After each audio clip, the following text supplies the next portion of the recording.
Once a verde foi the sky,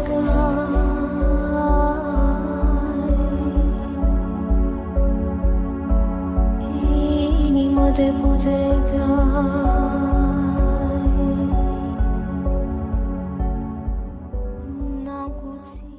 Hola estimados amigos, les saludo de nueva cuenta. El tema que vamos a intentar abordar el día de hoy es sobre el conocimiento filosófico.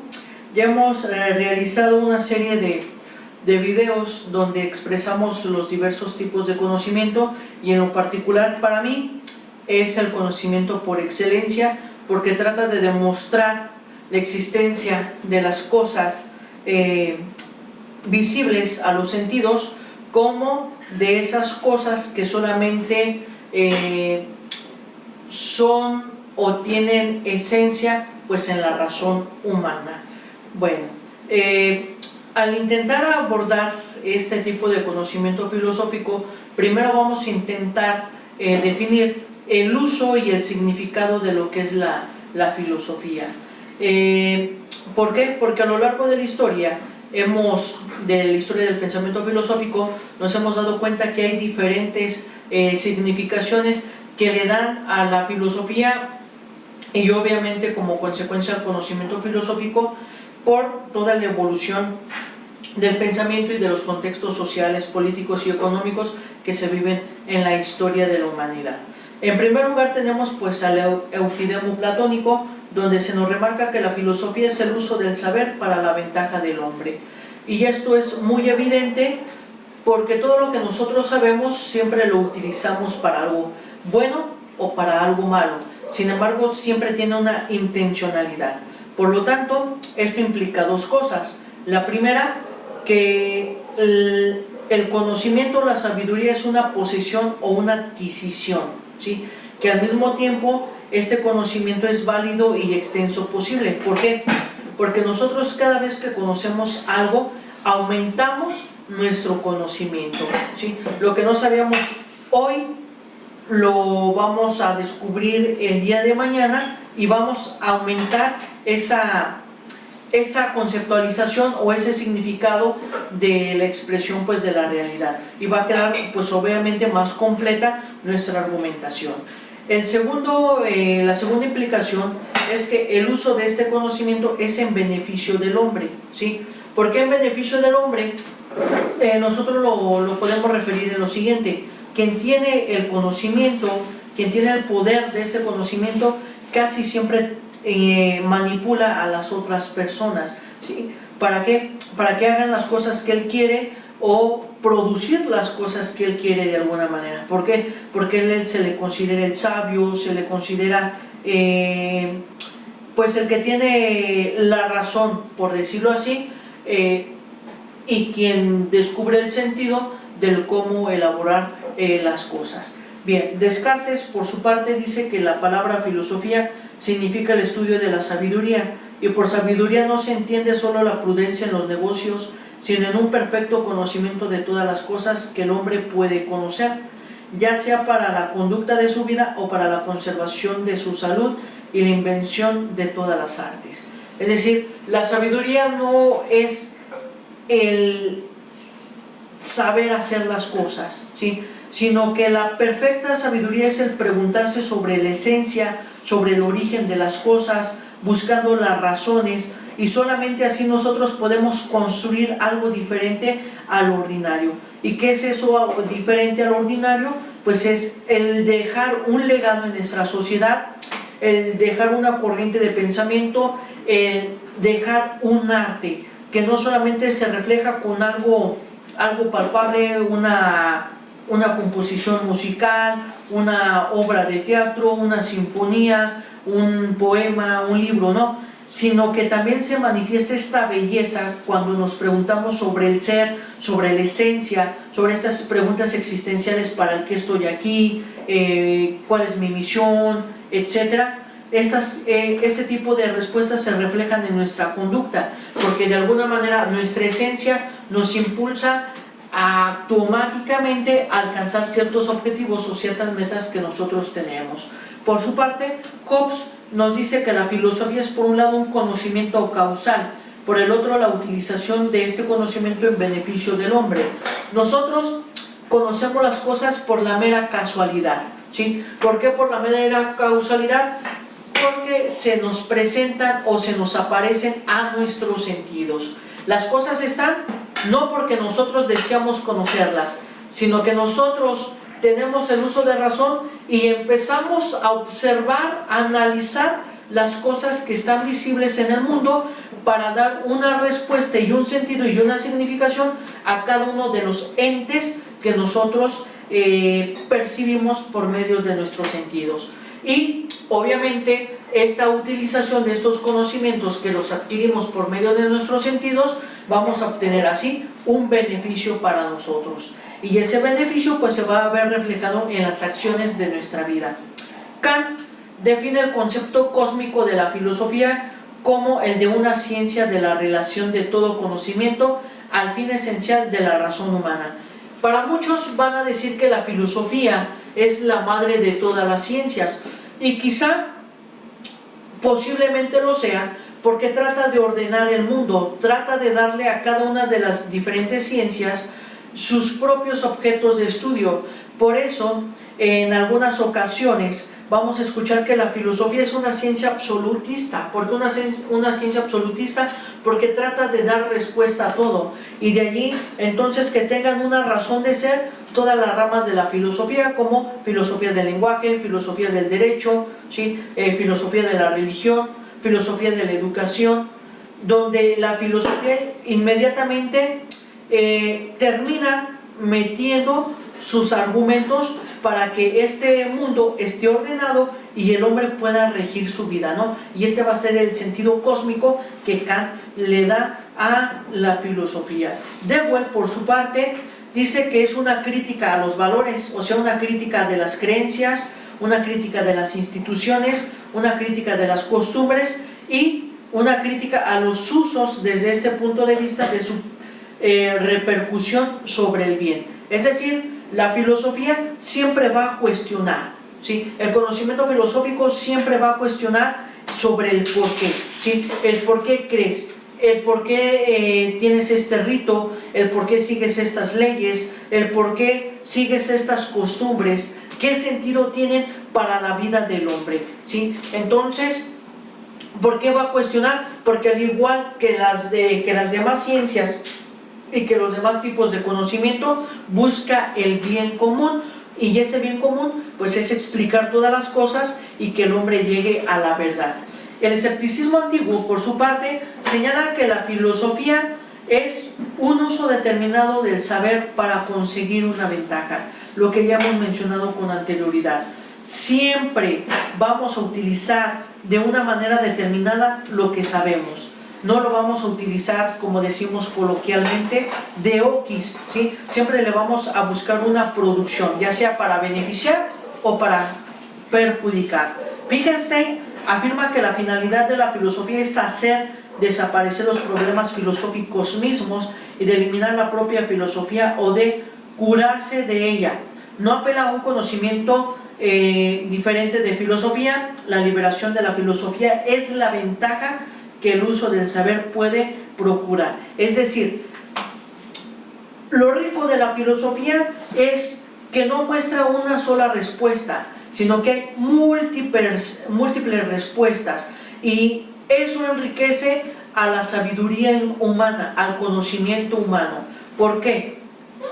Porque entonces nuestros pensamientos no se van a volver dogmáticos, siempre van a estar actualizados, siempre se va a enseñar algo diferente, siempre se va a pensar algo diferente, se va a reflexionar algo diferente para innovar las cosas que nosotros tenemos en nuestro mundo, o para innovar nuestro propio pensamiento y adquirir nuevos argumentos para defendernos y criticar las injusticias sociales que nosotros percibimos en nuestra realidad, ¿sí? Por lo tanto, la depuración de la filosofía misma es eso, criticar a la propia filosofía, y esa crítica a la filosofía es volver a encontrar nuevos significados, y esa resignificación nos va a ayudar a orientarnos de nueva cuenta en el rumbo original del por qué el hombre está aquí, por qué el hombre crea estas creencias, por qué el hombre crea estas costumbres, por qué el hombre crea estas instituciones. En otros términos, pues estos significados se pueden distinguir históricamente en tres cosas. La primera, con referencia a la naturaleza o a la validez del saber al que la filosofía hace referencia, es decir, cuando el hombre por primera vez se pregunta sobre el origen del mundo, sobre el origen de la naturaleza. La segunda, respecto a la naturaleza del fin, al cual se considera que la filosofía dirige el uso de este saber. Es decir, todo lo que sabemos tiene una aplicación, todas las cosas existentes tienen una finalidad, tienen una causa, ¿sí? Ya Aristóteles dice que todas las cosas o todos los entes tienen las cuatro causas, ¿no? Causa formal, causa eficiente, causa final y causa formal, ¿sí? Donde se explica un poquito las características de la esencia de cada uno de los objetos, pero donde entendemos este fin, ¿sí? Esta finitud que tienen las cosas, que no solamente tiene que ver con las limitaciones, sino con la finalidad del por qué están las cosas. Y la tercera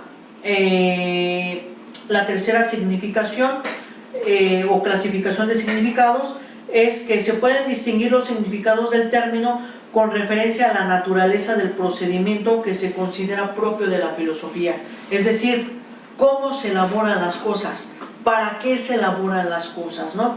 Y esto nos da como resultado que hay una relación entre la filosofía y el saber. Por lo tanto, de aquí podemos decir lo siguiente: el uso del saber que el hombre alcanza por cualquier título es en primer lugar un juicio acerca del origen o de la validez de tal saber, ¿sí?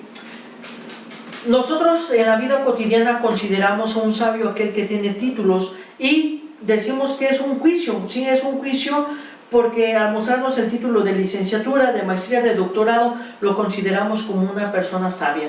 Pero para el filósofo o para los filósofos, la persona sabia no es solamente quien tiene el título, sino es aquella persona que se pregunta sobre el origen de las cosas, que trata de ir a la esencia de las cosas para tratar de explicar la realidad y quitar la venda de los ojos a las otras personas e invitarlas a que también se pregunten sobre la esencia para que sean personas críticas, reflexivas, analíticas y, en pocas palabras, podemos decir, dejar de ser gente del pueblo común, ¿sí? O como decimos vulgarmente, dejar de ser parte de la borregada. Por eso se ofrecen de inmediato dos opciones fundamentales que establecen la distinción entre dos tipos diversos y opuestos de la filosofía. La primera opción es establecer el origen divino del saber. Este es para el hombre una revelación o un don. Y la segunda opción, se establece el origen humano del saber, considerándolo como una adquisición o una producción del hombre. Es decir, que dentro de la primera opción se pregunta sobre este origen divino, ¿sí? Sobre esta deidad, donde se trata de demostrar la existencia de Dios que el hombre de alguna manera ha creado. Y la segunda opción, cómo el hombre puede conocer las cosas materiales que los perciben, obviamente, pues los sentidos. Vamos a analizar la primera opción. Bueno, el saber es una revelación o una iluminación divina, cuyo privilegio ha recaído en uno o más hombres y que se transmite por tradición a un grupo también privilegiado de hombres, ¿no? Que es una casta, una secta o una iglesia. Este tipo de opción que se convierte en una revelación es que si científicamente no podemos demostrar la existencia del mundo y el origen del mundo, así como el origen del hombre, entonces el hombre le atribuye a esta pregunta la siguiente respuesta: que el mundo y el hombre fueron creados por Dios. ¿Por qué? Porque el hombre no encuentra una argumentación racional en cierto sentido o científicamente de cómo el hombre y el mundo se crearon, ¿sí? Y ya es cuando empieza la construcción que hace el hombre de una divinidad. Sin embargo, este tipo de conocimiento solamente es para algunas personas, no es para todas. ¿Para qué tipo de personas? Pues obviamente para las personas que creen en un Dios o que creen en alguna divinidad, ¿sí? Para las personas que no creen en una divinidad, pues obviamente que no aceptan este tipo de explicación y de revelación de ese Dios que se da a los hombres, donde se manifiesta que Él es el creador de todas las cosas. Por eso, una parte integrante, de esta interpretación del origen del saber es que la creencia es un uso en beneficio del hombre que ha sido dictado o prescrito por la revelación o la iluminación divina. ¿Y cuál es el uso o el beneficio del hombre? Es que si tú te portas bien y como tú crees en una divinidad, por consecuencia el beneficio que tú vas a obtener es la salvación o es la redención, que es el gozar de la presencia divina de ese Dios o de esa divinidad de la persona que es creyente. Por lo tanto, de allí entonces que podamos ver que hay una manipulación del mismo hombre para con el hombre, ¿sí? De que si no eres hombre de bien, no te vas a salvar y vas a estar condenado a vivir pues en las tinieblas, ¿sí? Con la persona pues llamada Satanás. Y este beneficio del hombre, de alguna manera, en este aspecto religioso, lo ha llevado a crear valores, ¿sí? De que si tú no haces esto, pues vas a estar en pecado, y si no te confiesas, pues vas a estar en la condenación total, ¿sí? Y con esto podemos ver entonces que se puede surgir una manipulación y vivir con cierto temor del hombre. Sin embargo, le da también una seguridad. Como no cuestionamos esas creencias, entonces yo asumo esa revelación, yo creo esa revelación, acepto esa revelación o esa creencia, y ¿qué es lo que tengo que hacer de humano? Pues llevar a cabo pues esas prácticas religiosas sin el preguntarme el por qué las hago. Sin embargo, ya como analizamos en el conocimiento religioso, nace este tipo de explicaciones para dar seguridad a esas preguntas existenciales que el hombre se hace acerca del origen del mundo y del origen de la humanidad. Su función es, en cierto sentido, conservar las creencias establecidas, no la de renovarlas o de rectificarlas, y por lo tanto es una función subordinada e instrumental, privada de la autonomía y de la dignidad de una fuerza rectora. Es decir, el hombre que cree lo hace por tradición, no lo hace por un convencimiento, lo hace porque desde pequeñitos se les llevó a la iglesia o se les llevó a escuchar el pastor, y si tú le preguntas ¿por qué vas a misa?, algunos difícilmente te van a responder, ¿sí? Habrá personas que sí conozcan de su fe, que sí conozcan de la teología y que den una argumentación del por qué van a estos cultos o por qué van a estos ritos. Sin embargo, esto no se cuestiona. ¿Por qué? No se cuestiona porque lo único que le interesa al hombre es conservar las tradiciones, conservar las costumbres, ¿sí? ¿Qué pasa si no se celebra la Navidad? ¿Qué pasa si no se celebra el Día de las Madres? ¿Qué pasa si no se celebra el Día de Muertos? Pues, aunque se escuche mal, pues no pasa absolutamente nada. Ni te hace ser más hombre, ni te hace ser menos hombre. Simplemente se hacen las cosas por mera tradición, sin saber el por qué se hacen ese tipo de eventos. En la segunda opción del saber es una adquisición o una producción del saber del hombre. Aquí el fundamento de esta concepción es que el hombre es un animal racional y que por lo tanto todos los hombres tienden por naturaleza al saber. Tienden quiere decir que no solo desean, sino que lo pueden conseguir. Es decir, el hombre por naturaleza siempre quiere conocer las cosas, siempre quiere enterarse de las cosas, porque el hombre está diseñado para conocer. Por eso tenemos una razón, por eso tenemos una mente, por eso tenemos un pensamiento, ¿sí?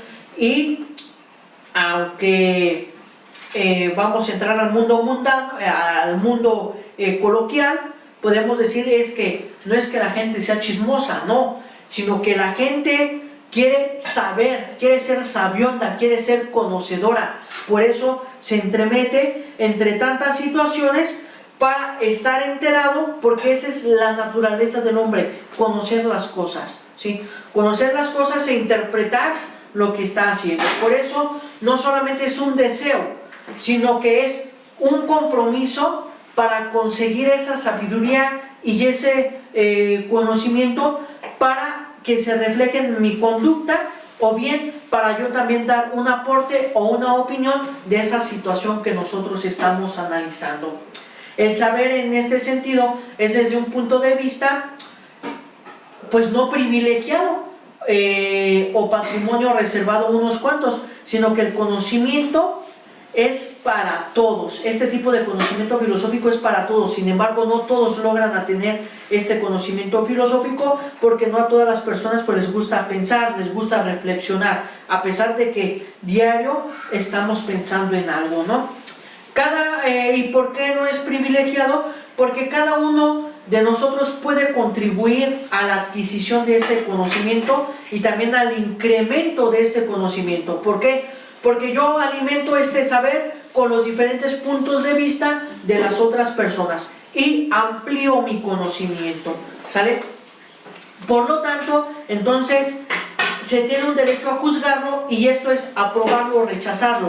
A mí me dan este aporte este punto de vista y yo decido por mí mismo, por mis razones, por mi argumentación, si estar en acuerdo o estar en desacuerdo. Y eso es lo rico de la filosofía, ¿sí? Que no te ofrece una respuesta, que te ofrece múltiples respuestas para responder a los diferentes conflictos sociales o problemas existenciales que el hombre tiene en su vida, ¿sí? Bien, por consiguiente, aquí lo que se busca es la organización del saber, ¿sí? Y esta es una teoría de una tarea de la filosofía: buscar, dar respuestas, organizar las cosas, ¿sí? Estar al pendiente del mundo para proponer soluciones. No solamente el filósofo critica, sino que también da soluciones. En esto se refleja pues ya cuando Tucídides hace decir a Pericles que nosotros amamos lo bello con moderación y filosofamos con timidez. Aquí se expresa ciertamente la actitud del espíritu griego, del cual ha nacido la filosofía en este segundo significado del término.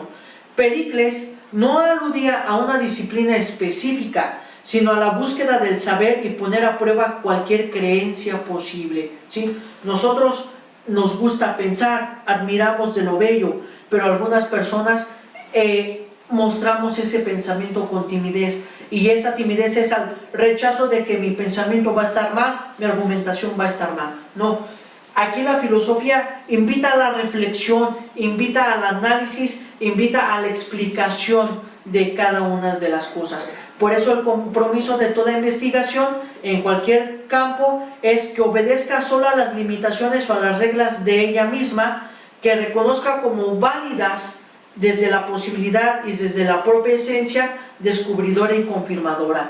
Lo que está hecho el hombre es para conocer, para confirmar lo que sabe y descubrir cosas nuevas que se le van apareciendo a los sentidos. Por eso la filosofía se opone a la tradición, al prejuicio, al mito y en general a la creencia infundada o no justificada que los griegos denominan opinión. Lo que busca el conocimiento filosófico es una argumentación, algo sólido, algo que no cambie. La opinión es cambiante, es flexible y crea desacuerdos. ¿Por qué la filosofía se opone a la tradición? Porque quiere resignificar las cosas, quiere buscar un sentido. Se opone al prejuicio porque quiere comprobar por sí misma, ¿sí?, o por sí mismo, que lo que se le está diciendo es verdad o es falso. Se opone al mito o al aspecto religioso porque quiere comprobar esa existencia de esa divinidad, ¿sí? Y en general, pues a toda la estructura social e institucional que el mismo hombre ha creado. Por ello, la investigación pues define el estatus propio de la filosofía. Ya Heráclito lo ha dicho, es necesario que los filósofos sean buenos investigadores de muchas cosas. ¿Por qué? Porque los filósofos ordenan el mundo, denuncian, critican, pero también proponen del cómo deben de ser las cosas. Si la filosofía es el compromiso del saber, una búsqueda condicionada del saber-efecto, ¿qué es conocimiento o ciencia? Por lo tanto, este conocimiento puede adoptar tres formas que definen tres concepciones fundamentales de la filosofía, que viene siendo la metafísica, la positiva y la crítica. Para la primera de ellas, que es la metafísica, la filosofía es el único saber posible y las otras ciencias, en cuanto tales, coinciden con ella o son parte o preparación de ella. ¿Por qué es el único saber posible? Porque la metafísica va al estudio del ser, al estudio de las cosas, de los entes, a tratar de buscar esa esencia. En la segunda concepción, que es la positiva, el conocimiento es propio de las ciencias particulares y la filosofía tiene la tarea de coordinar o unificar sus resultados. El positivismo dentro del conocimiento científico, pues es la comprobación de los hechos, la comprobación de los acontecimientos, la comprobación de las teorías. Por eso la filosofía cuestiona, a ver, ley de la gravedad, sí, tenemos la ley de la gravedad, pero ¿cómo llegaste a establecer esa ley de la gravedad? Tenemos las leyes económicas, sí, bueno, ¿cómo es que llegas a darle valor a la moneda, no? ¿Sí? El tratar de comprobar todas esas experimentaciones que se hacen a lo largo de la historia de la humanidad para encontrar soluciones y respuestas a estas problemáticas existenciales. La tercera concepción, que es la crítica, dice que la filosofía es un juicio acerca del saber. Esto es la valoración de sus posibilidades y de sus límites con miras a su uso humano. Aquí en la crítica, pues es el impacto que el conocimiento tiene en la vida de nosotros. Nosotros actuamos no como nos dicen, sino que nosotros actuamos por las formas de conocer las cosas, ¿sí? Hemos escuchado a muchas personas que dicen yo soy liberal o me considero de pensamiento liberal y actúa como tal. Esa es su crítica. Muchas otras personas dicen no, pues yo soy muy conservadora, yo estoy a favor de esto o en contra de esto. ¿Y por qué? Porque esa es su crítica, esos son sus valores, eso es su estructura de pensamiento. Bien, en la primera concepción de la filosofía, que es la metafísica, fue dominante durante la antigüedad hasta en la Edad Media, ¿no? Y que todavía hoy es propia de muchas tendencias filosóficas. ¿Por qué? Porque nos vuelve al origen de las cosas, nos vuelve a esta resignificación, a esta reorientación de las cosas. Por eso su característica principal es la negación de toda posibilidad y de toda búsqueda autónoma fuera de la filosofía, ¿sí? La metafísica de alguna manera ha ordenado, ¿sí? Ha ordenado la vida, ha ordenado el campo científico de la humanidad. Por eso el conocimiento filosófico no es un conocimiento de ningún género. El conocimiento filosófico es para aquellas personas que les gusta pensar, que les gusta reflexionar, como ya lo hemos dicho con anterioridad. La segunda concepción de la filosofía como juicio acerca del saber, que es el aspecto positivo, es la que tiende a resolver las ciencias particulares, confiándole a veces la función específica de unificar las ciencias mismas o de recoger sus resultados en una visión del mundo. Es decir, nosotros analizamos un problema, ¿sí? Pero ese problema lo podemos resolver a partir de muchas disciplinas. Por ejemplo, el problema del hombre lo podemos abordar desde el aspecto biológico, antropológico, social, político, cultural, religioso, anatómico, medicinal, etcétera, etcétera, ¿sí? Donde esta unificación de estas ciencias nos van a dar una comprensión mejor y una concepción mejor de lo que es el hombre, y de allí entonces que el conocimiento filosófico, que es quien organiza todas estas posturas, pueda dar su aporte o pueda llegar a la conclusión por medio de la demostración argumentativa.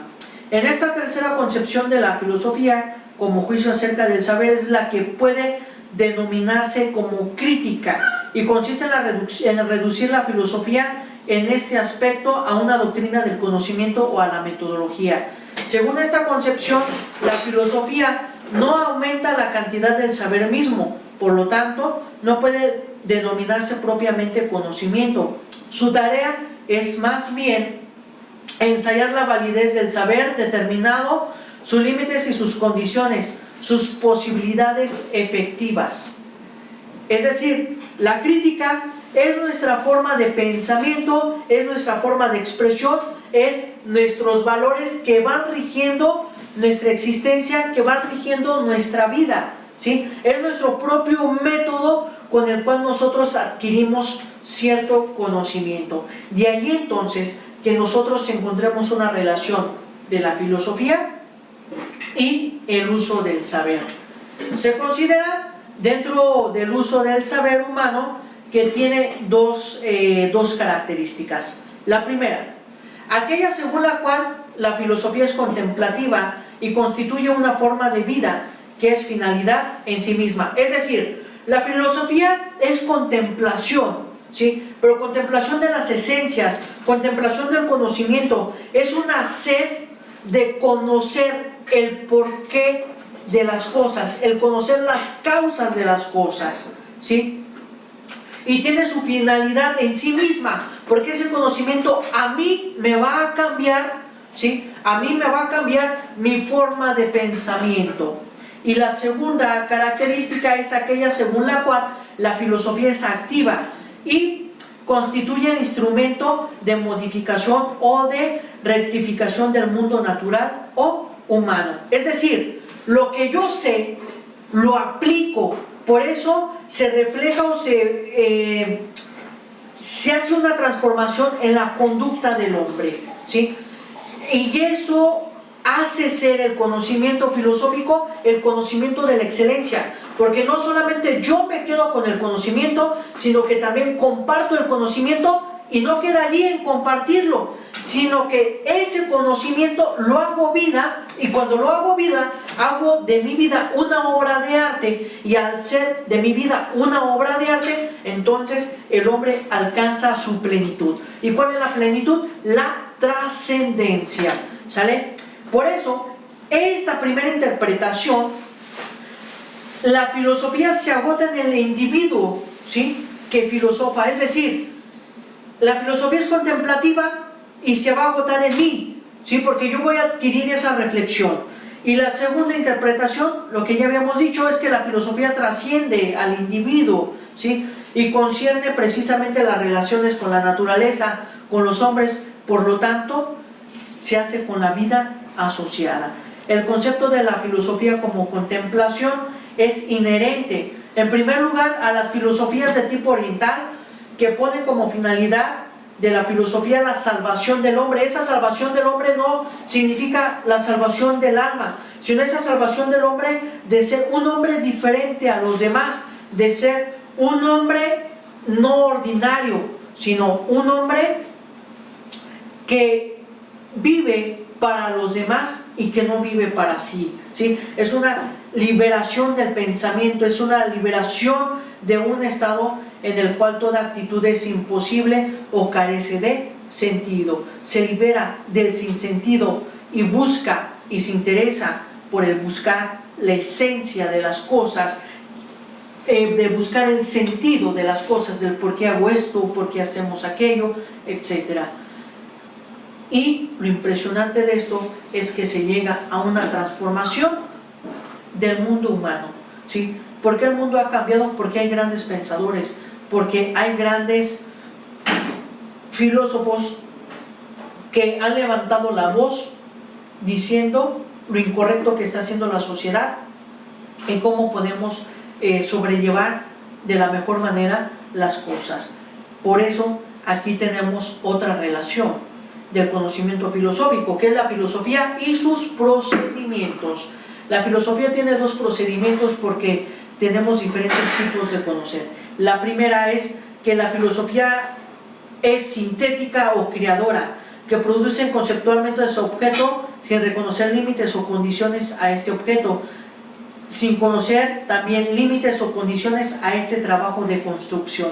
Es decir, el hombre, por medio de su pensamiento, tiene la capacidad de crear cosas, ¿sí? De transformar cosas. ¿Por qué?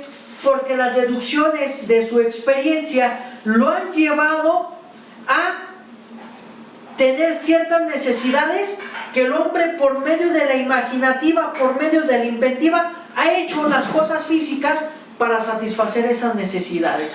Y de ahí entonces que nosotros tengamos un progreso y una producción. El progreso es la comodidad, ¿sí?, de la vida. La producción, las cosas físicas que nosotros utilizamos para llevar nuestra vida lo más dignamente posible. El segundo procedimiento es que la filosofía es analítica, que reconoce la existencia de datos y proceden a describir o analizar estos datos mismos. El carácter propio de las filosofías analíticas es la limitación. El análisis se hace precisamente para ver en qué es lo que estamos fallando para mejorar ciertas circunstancias de nuestra vida.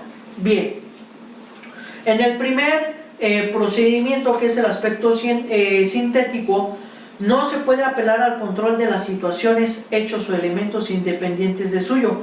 Su característica es, por lo tanto, la de valer como control de sí mismo. Es decir, el aspecto sintético se aplica al individuo mismo, ¿sí?, para ver en qué puede transformar, qué puede cambiar, qué puede mejorar. De allí entonces que el método sintético busca sus propios resultados, que dependen exclusivamente de la organización interna de la misma filosofía, y por lo tanto puede ser reconocida y establecida de una vez por todas, sin necesidad de que los resultados mismos sean puestos a prueba y revalidados por técnicas o procedimientos independientes.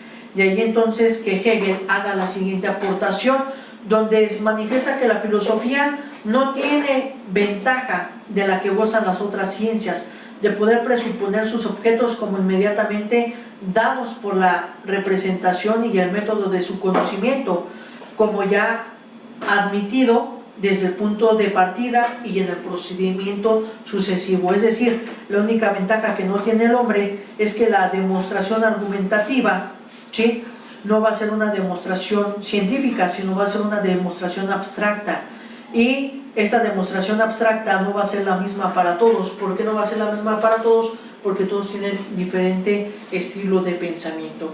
De ahí entonces que el método, al igual que el concepto en la ciencia, se desarrolla por sí mismo y es solamente una progresión inmanente y una producción de sus determinaciones.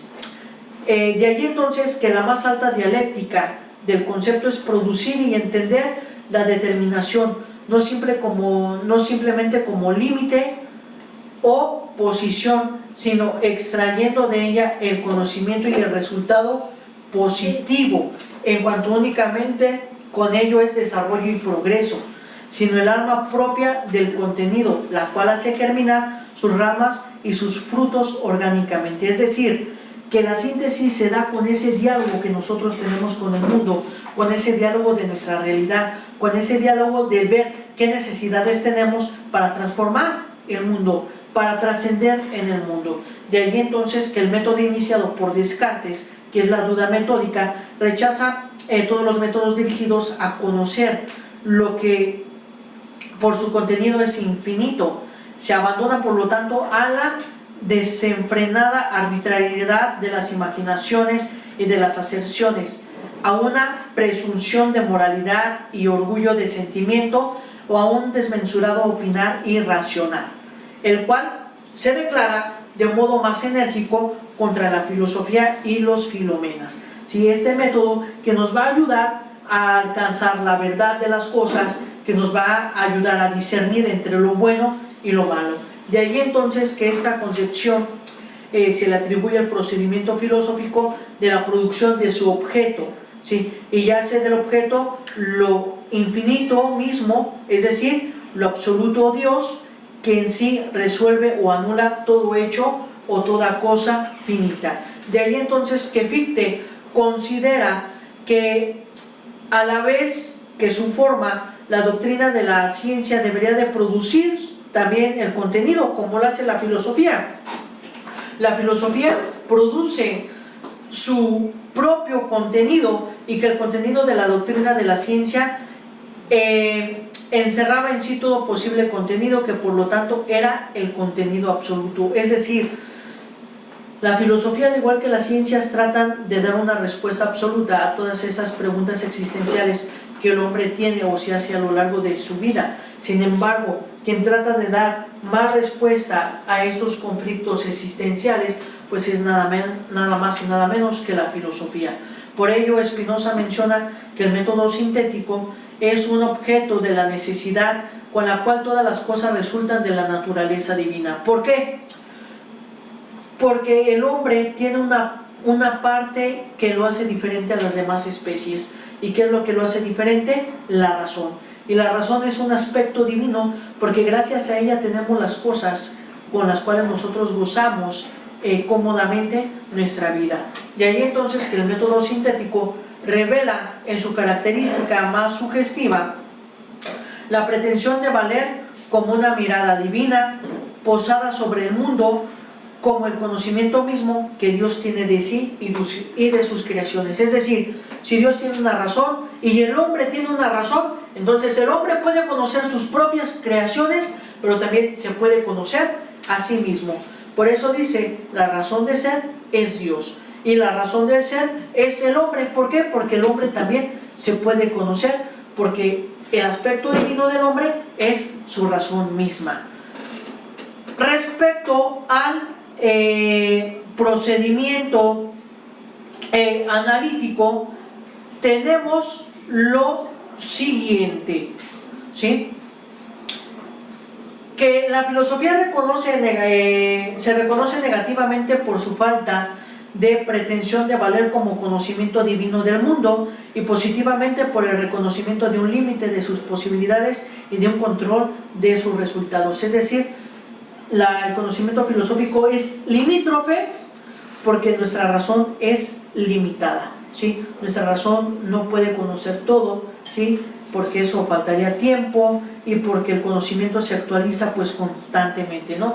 Por eso Kant refiere lo siguiente, que a todo concepto general se puede llegar por dos caminos: a través de un enlace arbitrario de los conceptos o bien aislados de los conocimientos que han sido alcanzados por subdivisión. Por ejemplo, la matemática llega siempre a sus definiciones siguiendo el primer camino. Las definiciones filosóficas, en cambio, son del todo diferentes. Aquí el concepto de las cosas está ya dado, pero de modo confuso y no suficientemente determinado. Es subdividirlo, confrontar en los diferentes casos las notas que han separado con el concepto dado para determinar y contemplar más tarde esta idea abstracta. Es decir, la filosofía nunca va a decir una cosa cuando ya está terminada. ¿Por qué? Porque hay diferentes tipos de análisis, hay diferentes tipos de pensamientos, hay diferentes tipos de críticas y de explicaciones a la realidad de nuestro mundo. Por ello, la crítica de la razón pura que Kant elabora aquí hace una distinción entre el conocimiento filosófico como un conocimiento de conceptos, de ideas, de pensamientos, de abstracciones, y el conocimiento matemático de una construcción de conceptos. El número, ¿sí? El número es una construcción, ¿sí? En cambio, el pensamiento o el conocimiento filosófico es un conocimiento abstracto, ¿sí? Que solamente la razón lo puede determinar, lo puede entender por medio de todas las contextualizaciones sociales, económicas, culturales, políticas y el conocimiento que tenga pues esa persona. Por ello, la determinación de los límites de nuestra razón no puede hacerse sino sobre principios a priori, es decir, esos juicios antes de la experiencia.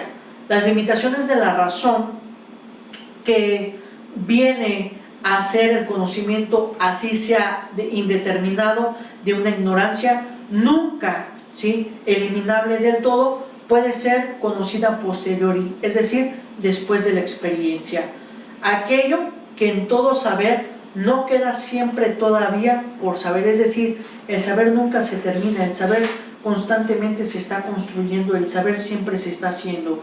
Luke refiere a lo siguiente, que nuestro negocio aquí no es conocer todas las cosas, sino aquellas que tocan a nuestra conducta. Si logramos averiguar esas reglas mediante las cuales una criatura racional puesta en el estado en que el hombre está en este mundo, puede y debe gobernar sus opiniones y actos que de ellas dependan. Ya no es necesario, ¿sí?, preocuparnos porque otras cosas eludan nuestro conocimiento. Lo que mencionábamos anteriormente, el plus de la filosofía es que nuestro conocimiento no solamente se queda aquí, sino que se hace vida, ¿sí? Se impacta porque se intenta trascender, impacta porque intenta transformar la vida de uno y de los demás. Por ello, aquí el concepto platónico que se ve en la filosofía es un instrumento para el hombre. En efecto, aquí Platón negaba que la filosofía pudiera ser propia de la divinidad, como el amor es carencia porque es deseo de sabiduría por propia naturaleza. El hombre es filósofo porque está a medio camino entre el sabio y el ignorante, por eso es amante a la sabiduría, ¿sí?, porque al mismo tiempo se considera un sabio pero también se considera un ignorante, en tanto que la divinidad, que ya posee la sabiduría, no tiene necesidad de filosofar. ¿Quién es el único que posee la sabiduría? Pues es el Ser Supremo que ha creado el hombre para dar explicación a ciertas interrogantes existenciales. Platón concibe la dialéctica, entonces, que es el método de la filosofía, como análisis, o sea, como un procedimiento que permite distinguir el discurso verdadero de lo falso, mostrando las cosas que pueden combinarse entre sí y las que no pueden combinarse. Algo que va a ayudar el conocimiento filosófico a lo largo de nuestra vida es discernir entre lo bueno y lo malo, entre lo falso y lo verdadero, entre una argumentación y una opinión. Por ello, las características fundamentales de la concepción analítica de la filosofía son que la filosofía es una actividad humana, o sea, que está limitada en sus alcances y en su validez, que consiste en realizar elecciones y no ya en construir su objeto in toto. Es decir, que la filosofía está hecha por hombres y para hombres, porque solamente se dedica a conocer lo que existe en el mundo y lo que existe en el pensamiento. Por ello, entonces, que se pueda distinguir entre la existencia singular y la existencia asociada. La primera dice que las filosofías que apelan a la existencia en particular en búsqueda de datos y de la posible puesta a prueba de las condiciones, consideran habitualmente la existencia en particular como una conciencia y ven en este mismo el dominio de la filosofía. Si algo ayuda a la filosofía es hacer consciente a la gente. ¿Por qué? Porque la filosofía va a ver que en todo mundo y que todos tienen problemas. Por eso Bergson dice, organizaba como explícitamente como una búsqueda de los datos inmediatos de la conciencia y que utiliza estos datos para las soluciones que a su vez pueden ser puestas a prueba solo en el ámbito de la conciencia. Husserl, por su parte, hace un retorno radical al ego cogito puro, ¿sí?, para hacer revivir los valores eternos de que ello derivan. El efecto metodológico de este tipo de filosofía consiste en el hecho de que en ellas el dato que debe servir como limitación o control del procedimiento analítico no es verdaderamente independiente de este procedimiento, porque solo puede ser descubierto o tomado a partir de los supuestos que lo inspiran. Por su parte, en la existencia asociada tenemos la aportación de Kant. ¿Qué es lo que dice Kant? Que los resultados de la filosofía deben de ser puestos a prueba en el dominio moral o político, ¿sí?, porque el hombre aquí no vive solo, sino vive en sociedad. Esto es, en el campo de las relaciones humanas en general, y construir un instrumento en progreso en tal campo. Es decir, todo lo que nosotros sabemos, todo lo que nosotros construimos nos afecta de manera directa o indirectamente, y por eso podemos denunciar las injusticias por eso podemos participar del dar aportes ante estas adversidades que en el mundo se nos presentan. De ahí entonces que el existencialismo de Heidegger toma los datos o toma los problemas de este análisis de la existencia común cotidiana de lo que ocurre entre los hombres ante el todo y lo general. ¿Sí? ¿Por qué? Porque la filosofía no solamente es para mí, o el conocimiento filosófico no solamente es para mí, es también para los demás. Por lo tanto, la filosofía entendida como análisis del lenguaje, en cuanto vislumbra en el lenguaje el hecho intersubjetivo fundamental, y por lo tanto en su aclaración y en su rectificación, se convierte en el instrumento más adecuado para la eliminación de los equívocos y rectificación de las relaciones intersubjetivas. Es decir, lo que hace la filosofía es ordenar al mundo para obtener valores y poder regir su vida, poder regir su conocimiento y así generar cosas, producir cosas para obtener un progreso y solucionar esos problemas sociales y existenciales que el hombre tiene. Por lo tanto, mis estimados compañeros, podemos decir que el impacto del conocimiento filosófico es muy fuerte porque entra en todos los ámbitos del saber y en todos los aspectos de la vida del hombre y en todo el aspecto científico y de conocimiento que existe en el mundo. Bueno, mis estimados amigos, pues hasta aquí esta reflexión sobre el conocimiento filosófico, esperando pues que sea de su utilidad. Bueno, me despido de ustedes deseándoles un bonito día y también con un fuerte abrazo y siguiéndolos invitando a que visiten nuestro canal de YouTube como Jorge Gasca y nuestra página de Facebook que se llama Filosofía y Educación, Alimento para el Intelecto. Bueno, pues muchísimas gracias por su atención y nos vemos en la siguiente. Hasta la próxima. Gracias. Por un saber de foi de sky,